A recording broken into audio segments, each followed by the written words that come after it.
Kumusta mga Lods at welcome sa aking channel. Ngayon ay ipagpapatuloy natin ang Chapter 15 ng Mala Solo Leveling Zombie Edition.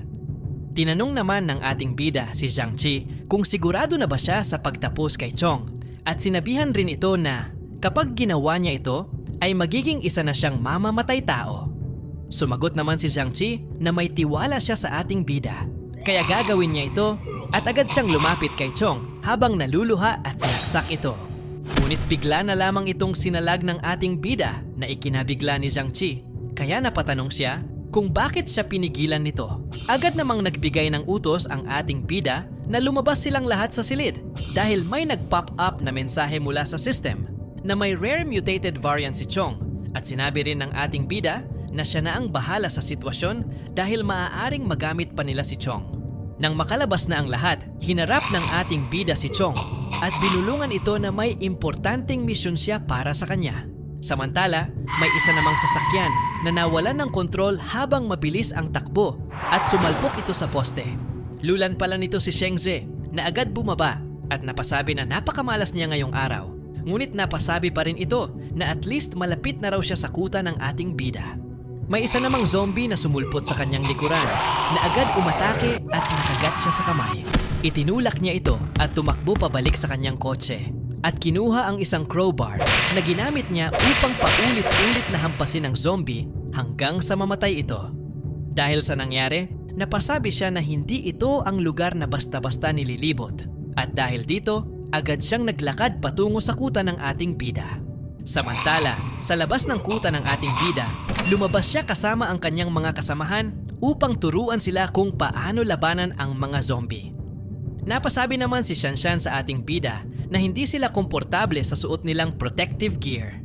Agad naman itong sinagot ng ating bida na kailangan nilang magsuot ng ganoon dahil mababa pa ang kanilang combat experience na maaaring magdulot ng kapahamakan sa kanila at maaari lamang nilang tanggalin ang mga gear kung sapat na ang kanilang karanasan.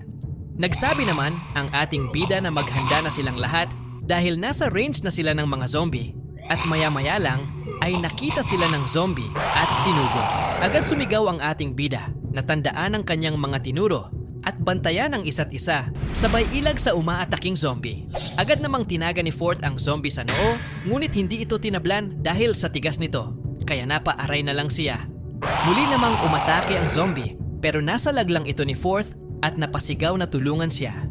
Napansin naman ng ating bida na maganda ang depensang ipinakita nito kaya sinabihan niya si Zhang Qi na tulungan niya ito.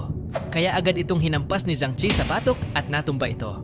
Habang pinagtutulungan nila ito, may isa namang zombie na lumitaw sa likod ng ating bida. Napatanong naman si Zhang Qi sa ating bida kung ayos ba ang kanilang ginawa. Ngunit habang sila'y nag-uusap, biglang sumugod ang isang zombie na ikinagulat niya. Napasigaw siya sa ating bida na may papalapit dito. Ngunit walang kahirap-hirap itong dinakma sa ulo. Sabay paalala sa kanila na huwag silang magbaba ng bantay at patuloy na obserbahan ang kanilang paligid. Samantala, dumating na si Shengze sa labas ng kuta ng ating bida at napaisip siya na marahil patay na ang ating bida dahil sa dami ng zombie na nakapalibot sa labas.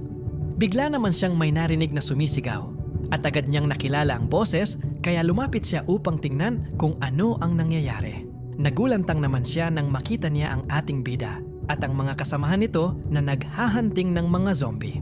Habang nagmamasid siya, bigla namang lumabas sa ilalim ng sasakyan si Xiaoya na naging zombie at hinila siya hanggang sa siya ay matumba at napasigaw na lamang siya nang atakihin nito.